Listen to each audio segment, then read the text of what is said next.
Nós vamos estar lendo 1 Samuel capítulo 30, a partir do verso 1. Aleluias! 1 Samuel 30, está no Velho Testamento. E à medida que você for encontrando, você vai dando glória a Deus aí para a gente saber que a igreja já encontrou. Amém. 1 Samuel capítulo 30, a partir do verso 1, diz assim. Podemos? Amém? Diz assim. Quando Davi e seus soldados chegaram a Ziclague, no terceiro dia, os amalequitas tinham atacado Negueb e Ziclague e haviam incendiado a cidade. Levaram como prisioneiros todos os que lá estavam, as mulheres, os jovens e os idosos. A ninguém mataram, mas os levaram consigo, quando perseguiram seu caminho. Ao chegarem a Ziclague, Davi e seus soldados encontraram a cidade destruída pelo fogo e viram que suas mulheres, filhos e filhas haviam sido levados como prisioneiros. Então Davi e seus soldados choraram em alta voz até não terem mais forças. As duas mulheres de Davi também tinham sido levadas, Ainoã de Jezreel e Abigail de Carmelo, que fora mulher de Nabal. Davi ficou profundamente angustiado, pois os homens falavam em apedrejá-lo. Todos estavam amargurados por causa de seus filhos e suas filhas. Davi, porém, fortaleceu-se no Senhor, seu Deus. Vamos repetir todos juntos? Davi, porém, fortaleceu-se no Senhor, seu Deus. Aleluia, querido. Pode sentando, glória a Deus, dando glória a Deus. Aleluia. Essa história aqui, quem aqui já ouviu falar? A história de Davi, amém? Alguns poucos irmãos ouviram falar. Então nós vamos estar relembrando. Você que ainda não ouviu, é uma história assim tremenda. Então imagina você, pai de família, mãe de família, chegar na sua casa e de repente você perceber que a sua casa foi invadida, que a sua casa foi atacada, pelos homens maus, e levaram seus bens preciosos, suas joias, fizeram rapa, limpa, e ainda levaram como reféns alguns dos seus filhos. Imagina só a cena, terrível, não é? Não gosto nem de imaginar. Certa vez eu lembro que eu morava em Imperatriz, e eu lembro quando eu cheguei em casa, eu e minhas duas filhas, e minha moça que morava conosco, o pastor nessa época morava em Buriti, e quando eu cheguei no portão, eu vi que o portão tinha sido arrombado. E eu, meu Deus, o ladrão entrou aqui. Então já bateu aquele desespero, aquele medo até de entrar dentro de casa. E se eles ainda estiverem aí dentro? Ah, não vou entrar não, vai que os ladrões estão aí dentro. E eu fui no vizinho, chamei os vizinhos para que ele pudesse entrar lá. E realmente quando ele entrou, viu que não tinha mais ninguém, mas nós... Foi terrível a cena. Eu entrei no meu quarto, eu vi assim o quarto todo revirado, porque quando eles vão lá, eles não têm pena. Então eles procurando joias, mas não encontraram, graças a Deus não tinha. Então reviraram tudo, roupa espalhada no chão, aquela bagunça assim, parecia que tinha passado um furacão. E eles levaram algumas poucas, besteira. Uma delas de valor levou o meu violão, que eu estava na época tentando aprender a tocar. E algumas peças de roupa, e aquela situação causa muita dor, muito sofrimento, Então assim, foi mais ou menos isso que Davi e os seus homens passaram. Graças a Deus que não tinha ninguém em casa, que não levou ninguém de refém. Foi bem diferente do que aconteceu aqui com Davi e seus homens. Davi, voltando um pouquinho aqui do que a gente leu, se você for ler capítulos anteriores, vai dizer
foram se refugiar ali. Então era todo tipo de pessoas ali amarguradas, pessoas que talvez não tivessem mais expectativa de uma vida melhor. Estou aqui me escondendo para não perder minha família, então talvez só me resta ficar aqui o resto da minha vida me escondendo, vivendo como talvez um criminoso. Talvez essa era a perspectiva daquelas pessoas.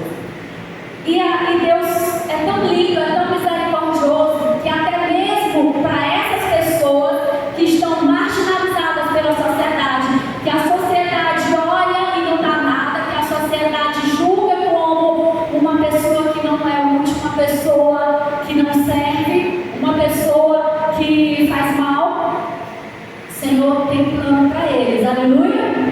O Senhor tinha plano para aqueles homens. E ao encontrar com Davi, o seu servo, o que o Senhor fez? O Senhor disse assim: agora, Davi, esses homens, você vai treiná-los, esses homens vai ser o seu exército, para que Davi não fosse morto como um cão, pelo Saul e seu exército. Então Davi começou a treinar aqueles homens. E a Bíblia diz que eram 600 homens ao todo, tirando mulheres e crianças.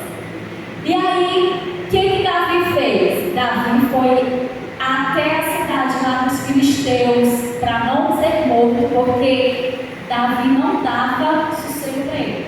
E Davi teve que pedir auxílio lá na cidade que era dos filisteus, que era inimigo do povo de Israel. E ele encontrou abrigo.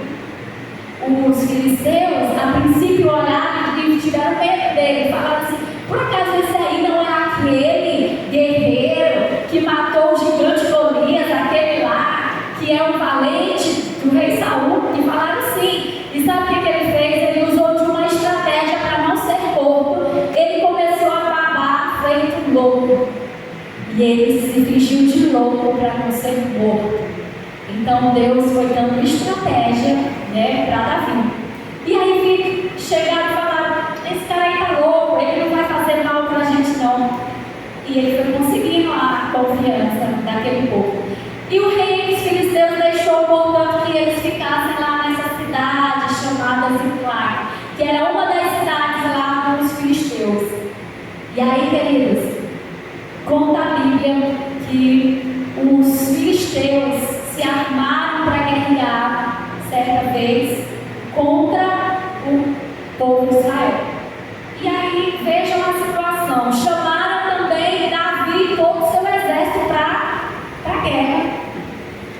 E ele estava lá no território dos filisteus.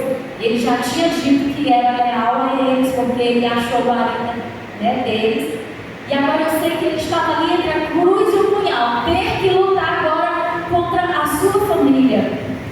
Mas ele já havia dado a palavra dele, ele foi. Mas Deus foi tão bom com ele, que Deus tocou no coração lá dos maiorais e falaram assim: não vamos aceitar que Davi venha à guerra conosco. Mande que ele volte, ele e todos os seus homens. Vai que na hora lá, ele vira e começa a atacar a gente. E começa a defender o povo dele. E eu sei que aquilo foi uma vitória muito grande para Davi, sim ou não? Aleluia! E Davi então, foi quando ele estava retornando para a sua cidade. Só que da sua cidade até a outra cidade da guerra era um pouco longe. A Bíblia diz que foram 3 dias de viagem. E aí imagina quando eles estão chegando lá da guerra, que eles não lutaram, glória a Deus, foi quando ele se deparou com aquela cena terrível de chegar lá e ver tudo queimado, todos os seus gados, todas as suas plantações, tudo destruído, levaram tudo, seus bens, seus ouros e o bem mais precioso, a sua família, mulheres e filhos. Digam misericórdia. E aí a Bíblia diz que Davi e aqueles homens, eles fizeram o que diante daquela cena? Choraram. Eles choraram pouco, choraram muito, mas eles choraram muito até que não tinha mais força deles. Alguém já chorou assim? Levanta a mão. Alguém já chorou muito, que não conseguia, que não tinha mais força? Pouca gente, Eu também já chorei assim. Muito, muito, muito, muito. Até parar, acabar todas as tuas forças. Foi isso que aconteceu. Só que a Bíblia nos diz, queridos, que há momento de chorar, há momento de prantear, aleluia. Mas há momentos também de guerrear, aleluia. E foi o que Davi fez. Ele não ficou o tempo todo ali só chorando e pranteando. Ele sabia que ele precisava fazer alguma coisa, mas antes dele se levantar e ir para a guerra, ele foi buscar conselho de quem? De Deus, aleluia. Felipe, põe só mais um pouquinho. Aleluia. Então a Bíblia diz que ele chegou até o Senhor, ele consultou o Senhor, ele orou, ele disse: Senhor, eu devo ir atrás dos amalequitas? E o Senhor, glória a Deus, disse sim. E ele ainda perguntou: mas Senhor, o Senhor vai dar a resposta? O Senhor vai dar a vitória? Nós vamos conseguir trazer nossa família de volta? E o Senhor disse sim, glória a Deus. Quantas pessoas estão talvez passando por essa situação, momentos de dor, de angústia, momentos que talvez a luta se abateu, se levantou com tanta fúria, com tanta força contra você, na tua família, que talvez você não tenha mais força nem de orar, nem de lutar, de fazer nada. Talvez você só quer ficar no seu quarto chorando e chorando. Mas eu quero te dizer, queridos, que você precisa buscar força no Senhor, assim como fez Davi. A Bíblia diz que Davi fortaleceu-se no Senhor, o seu Deus, aleluia. E nós também precisamos nos fortalecer no nosso Deus, porque a nossa vitória vem dele e somente dele, aleluia. E aí, queridos, sabe o que aconteceu? Davi, tendo já a confirmação que Deus ia lhe dar a vitória, convocou então todos os seus homens. Só que teve um detalhe: quase a metade do seu exército resolveu que não iriam para a guerra. 200 dos homens deles falaram assim: não, Davi, nós não iremos, porque nós estamos muito cansados, nós vamos ficar mesmo aqui no ribeiro, vigiando as bagagens, o pouco que nos restou. E Davi foi então apenas com quantos homens? 400 homens. E foram. E eu creio que ele foi orando pelo caminho: Senhor, me mostra para que lado eu devo ir, me dá uma estratégia de guerra, Senhor, me ajuda, me dá direção. E aí, queridos, Deus foi tão maravilhoso. Sabe o que aconteceu? O Senhor mostrou para eles um certo homem que estava caído à beira do caminho, e era um egípcio. E aquele homem que estava lá, quase morto, que talvez as pessoas passavam e não davam mais nada por ele, talvez os homens falaram assim para Davi: Davi, deixa esse homem aí, ele já está morto, ele não vai nos ajudar. Mas o Espírito de Deus estava em Davi e disse: volta, fala com ele. E ele voltou. Mas aquele homem estava tão fraco, que não conseguia nem falar. E Deus deu estratégia para Davi, deu comida para ele, aleluia, alimente, dê água. Então Davi cuidou daquele homem. Queridos, e a Bíblia diz que quando aquele homem redobrou as suas forças, teve condição de falar, sabe quem era aquele homem? Era um dos escravos dos amalequitas que andava no bando. E eles falaram: o meu Senhor me largou aqui porque eu adoeci e não tinha mais condição de continuar na caravana. E Davi disse: você pode nos dar a direção para onde eles foram? E ele disse: sim, mas antes prometa-me que você não vai matar-me. E Davi deu a palavra àquele homem. E aquele homem, portanto, deu toda a direção onde estavam, os amalequitas, onde eles tinham levado as mulheres e as crianças. Então quer dizer assim que o Senhor faz. Quando a gente busca no Senhor, quando a gente busca a direção de Deus, o Senhor vai usar pessoas improváveis, aleluia. Talvez você olhe e vê pessoas caídas, talvez você vê pessoas assim totalmente, que você diz assim: esse aí vai me ajudar, esse aí não. Mas nós não conhecemos os planos de Deus, aleluia. Por isso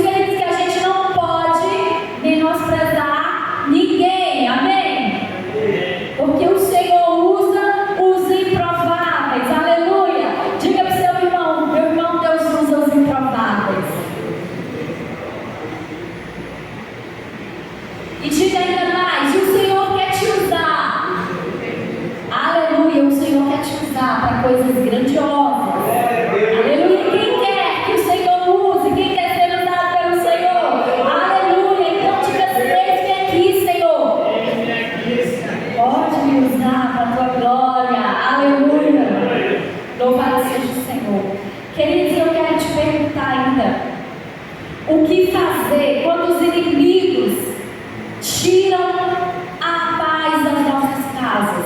O que fazer quando nos é tirado o nosso bem mais precioso, que é a nossa família? O que fazer quando tiram a alegria de conviver em um lar harmonioso? O que fazer quando o inimigo tira a paz familiar? Porque existem muitas famílias que, infelizmente, o inimigo já entrou, já destruiu a paz, ninguém consegue mais viver um lar harmonioso, ninguém consegue mais se respeitar, é briga, é conflitos, é xingamentos, são acusações. Então, infelizmente, Satanás já entrou, já fez a arrumaça que ele tinha para fazer. E pessoas estão tristes, estão só chorando, só chorando.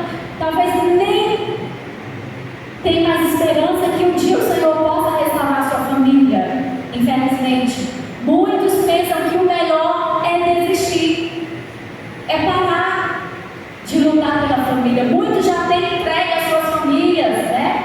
Muitos já têm pensado em divórcio, muitos já têm entregue os seus filhos para o mundo, porque não acreditam mais no milagre. O que fazer quando o inimigo tira a nossa riqueza? Quando o inimigo mexe nas nossas finanças? O que fazer quando o inimigo toca nos nossos filhos e filhas, nas mulheres, nos maridos? O que fazer, queridos, quando o inimigo aprisiona os nossos filhos, levando nossos filhos para longe de Deus, para as drogas, os vícios, para a pornografia, para a prostituição, para uma vida leviana? O que fazer quando o inimigo entra na tua casa e deixa os filhos rebeldes, os filhos na desobediência? O que fazer quando o inimigo toca na tua vida, quando ele toca na tua saúde, gerando dor, tormenta, angústia, tristeza, depressão? O que fazer? O que fazer quando as perdas batem à nossa porta? E aí eu quero te lembrar que o choro é inevitável, sim ou não? Nós vamos chorar. A lamentação também. Porém, eu quero te dizer que é necessário a gente buscar força em Deus, como fez Davi, aleluia. Davi buscou o Senhor e revigorou suas forças no seu Deus, aleluia. Somente o Senhor, Ele pode mudar a situação da nossa vida. E é por isso que nós não temos que nos entregar, nós não temos que entregar os nossos filhos. Quantas mães eu tenho ouvido dizer: pastora, eu não sei mais o que fazer com os meus filhos, eles andam numa rebeldia, numa desobediência, não querem mais saber de Deus, os meus filhos agora só querem saber de celular, é jogo direto, os meus filhos não conversam mais com a gente, eu não vou mais fazer nada, eu vou deixar esse menino fazer o que ele quer, tomar o rumo da vida dele. Querido, se você fizer isso, você vai estar entregando seu filho mais rápido para a morte. Você vai estar entregando seu filho mais rápido para Satanás destruir. É tempo de nós nos levantarmos, aleluia, como uma igreja acolhedora, como uma igreja intercessora, como mães e pais que oram, que pagam o preço pelos filhos, aleluia. Porque somente o Senhor é capaz de mudar a história da nossa casa. Somente o Senhor pode entrar e mudar o pensamento, mudar o coração, mudar os pensamentos e as atitudes dos filhos, dos esposos, das filhas, das esposas. Aleluia. Quem acredita aqui? Glória a Deus. O nosso Deus é maravilhoso. E mesmo que as pessoas olhem e digam para você assim: meu Deus, acabou, não tem mais jeito, misericórdia, coitado do irmão tal, coitado. Nunca aceite ninguém chegar para você e dizer coitado. Coitado é o diabo, aleluia. O diabo que é coitado, porque para ele não tem mais jeito, porque ele está condenado ao inferno. Mas para você ainda tem jeito, aleluia. Para nós ainda tem jeito dos nossos filhos. Mesmo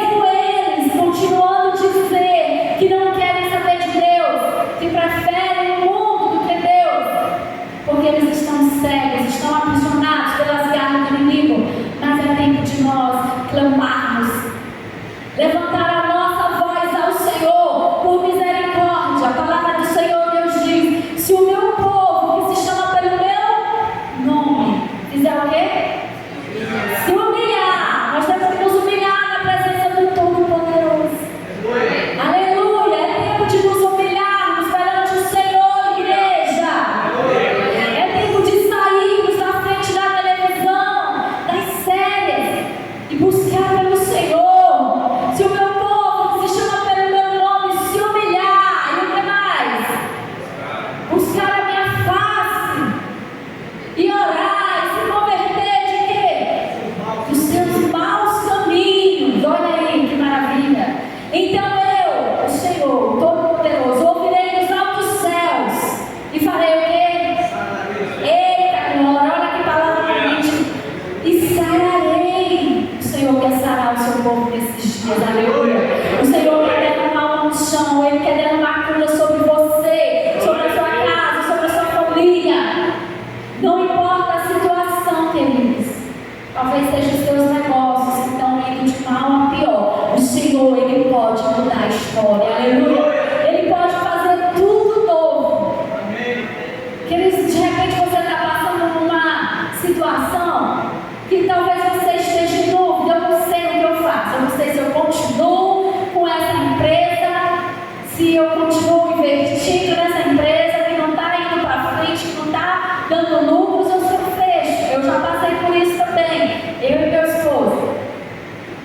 Chegavam pessoas e dizia: não, vai, faz um empréstimo no banco. Já tinha feito, faz outro empréstimo. E aí não estava mais vendendo. Então a gente tem um momento que a gente tem que parar e perguntar para o Senhor: Senhor, é para eu continuar nessa empresa? Ou é para a gente recuar? Porque, queridos, aquilo que o Senhor, se o Senhor não está mais aqui, não adianta a gente querer continuar, aleluia, porque há portas que o Senhor fecha para abrir outras portas melhores e maiores. Mas o Senhor, eu notei que o Senhor só foi abrir outras portas, assim, à medida que Ele estava fechando uma, Ele estava abrindo outra, e eu dizia: Senhor, por que Tu não abriu essa porta enquanto aquela outra ainda estava aberta? Mas o Senhor é tão maravilhoso, uma estava se fechando e a outra estava se abrindo, tudo é pela fé, aleluia. O Senhor não vai deixar você morrer no barco, aleluia. O Senhor não vai te desamparar, queridos, confia nele, segura na mão do Senhor e clama por ele e pede direção: Senhor, o que eu faço? Qual estratégia, Senhor, eu devo fazer? Pede direção, pede discernimento para ele, aleluia. Você vai ouvir muitas vozes de pessoas que não são direcionadas por Deus, mas só uma voz é que vai ser a voz que vai fazer a diferença, a voz do Espírito Santo do Senhor. Glória a Deus. E nós precisamos, queridos, ouvir a voz do Espírito Santo. Quantas vezes o Senhor tem falado a nós, aos nossos corações, e nós não temos dado a mínima, sabe por quê? Porque nós não temos intimidade com o Espírito Santo e nós não sabemos distinguir quando é a voz do Espírito Santo ou quando é o meu coração falando. É por isso que nós temos que buscar o Senhor, nos humilhar, buscar intimidade, para que a gente venha saber diferenciar quando é a voz do coração, quando é a voz da carne, quando é a voz do Senhor. Aleluia! Glória a Deus! E queridos, e Deus é tão maravilhoso que aquele egípcio deu todas as dicas onde estava a família, né, do povo lá de Davi. E a Bíblia fala, Deus foi dando toda a estratégia. Davi vai por aqui, faz assim. E quando aqueles homens entraram lá naquele acampamento, pegou todo o inimigo de surpresa. Nunca que aquele povo pudesse imaginar que Davi iria descobrir o seu acampamento. E a Bíblia diz que não ficou nenhum, aleluia, que Davi conseguiu recuperar todas as mulheres, todas as filhas e os filhos, e ainda todos os bens deles que haviam levado. E ainda pegaram os bens dos amalequitas, que eles chamavam de despojas. E sabe o que foi o mais interessante que eu achei? Que quando Davi então está retornando para o seu acampamento e ele então chega diante lá do ribeiro que ficou aqueles 200 homens, vocês lembram? Que não quiseram ir para a guerra, não quiseram ir ajudar. Então, muitos daqueles 400 homens disseram assim: olha, Davi, agora nós não vamos dividir os despojos com esses 200 que não foram. Eles não quiseram ir, então eles não têm direito. Eles foram covardes, se acovardaram. Nós vamos entregar só as mulheres deles, só os filhos. E sabe o que Davi falou? Não. O Senhor nos entregou muito mais aquilo que a gente tinha, muito mais do que a gente imaginou. O Senhor foi muito bondoso para conosco, o Senhor foi muito misericordioso. Nós vamos sim dividir com todos eles, até mesmo com aqueles que se acovardaram, tudo que nós conseguimos. Aleluia! Aplauda o Senhor! Glória a Deus! Amém? É assim que o Senhor faz. O Senhor não nos olha como o homem nos olha. Quantas vezes a gente olha para as pessoas com um olhar de julgamento? Quantas vezes nós queremos fazer justiça com as nossas próprias mãos? Por isso que nós temos que viver na dependência do Espírito Santo. E em tudo a gente precisa dizer: Senhor, como eu faço? O que eu falo? E agora, Senhor? Como vai ser? E eu sempre me imagino Jesus diante de mim, e tudo que eu for fazer, falar, eu faço a seguinte pergunta: e se fosse Jesus? Como Jesus iria proceder diante dessa situação? Como Jesus iria falar? Ou, e se fosse eu, do outro lado, como eu gostaria que falassem comigo? Aleluia! É uma estratégia muito boa que funciona. Aleluia! Que nós também possamos nos colocar no lugar do outro, no lugar do nosso próximo. Isso chama-se empatia, amor pelo próximo. Glória a Deus! Que o Senhor venha levantar uma geração de homens e mulheres que venham amar mais o próximo, que venham estar mais dispostos a levantar o caído, a ajudar aquele que está passando por luta, e menos julgamentos. Glória a Deus! Sabe por quê, queridos? Quem de nós nunca errou, não é verdade? Quem de nós nunca fez besteira? Todos nós falhamos como pessoas, como pai, como mãe, como filhos. E todos nós tivemos uma oportunidade, sim ou não? E porque também não vamos dar oportunidade para aqueles que erraram. É por isso que nós precisamos dizer: Senhor, me ensina a amar com teu amor. Aleluia! Me ensina a perdoar com teu perdão. Glória a Deus! Porque só o Senhor, queridos, pode fazer a diferença na tua casa, na tua família. Eu te convido a ficar em pé nessa hora. Aleluia! O Senhor vai fazer. O Senhor, Ele já está trabalhando na tua casa. Fecha teus olhos. Eu quero chamar a irmã Menina aqui para adorar o Senhor. O Senhor está trabalhando naquela situação que talvez, querido, aos teus olhos acabou. Que talvez para você não tem mais jeito. Mas o Senhor está dizendo: tem jeito sim. Porque eu sou o Senhor que faço todas as coisas. Aleluia! Eu sou o que sou. Aleluia! E nós servimos a um Deus todo-poderoso. Um Deus que pode todas as coisas e que cuida de você. Ele cuida da tua casa, Ele cuida da tua família. Aleluia! Vamos primeiro esse irmão com a paz, Senhor. Glória a Deus. Aleluia, Jesus. Aleluia! Comece a clamar, igreja. Glória a Deus, Jesus. Aleluia. Glória a Deus. O Senhor está aqui nessa noite. Aleluia. Não importa a quantidade de pessoas. O importante é que o Senhor está aqui. Aleluia. Louvado seja o Senhor. Aleluia, Jesus.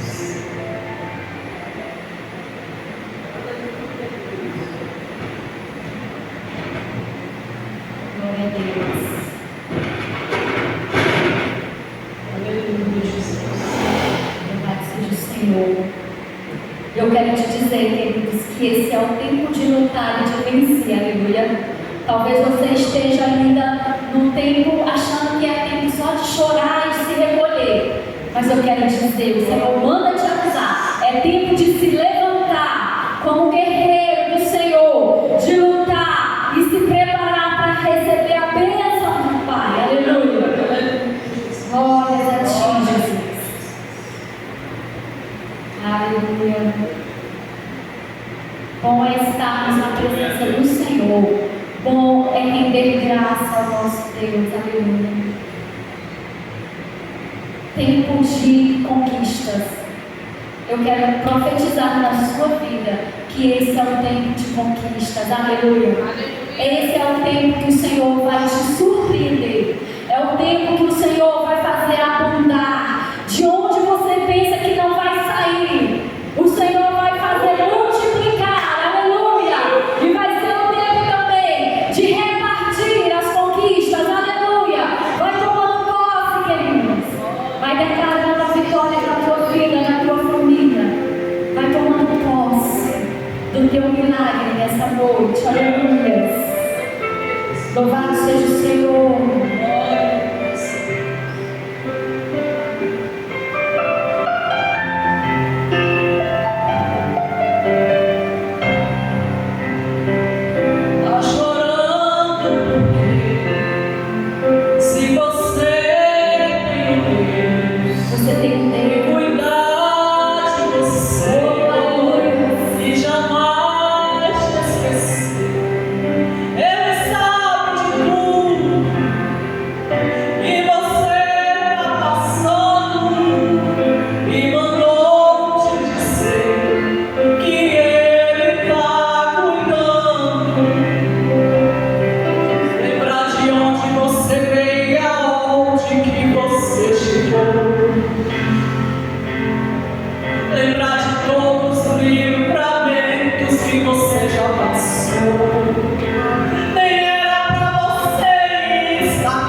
que o Senhor pode mudar a história da tua vida, você tem liberdade agora de sair desse lugar e dizer: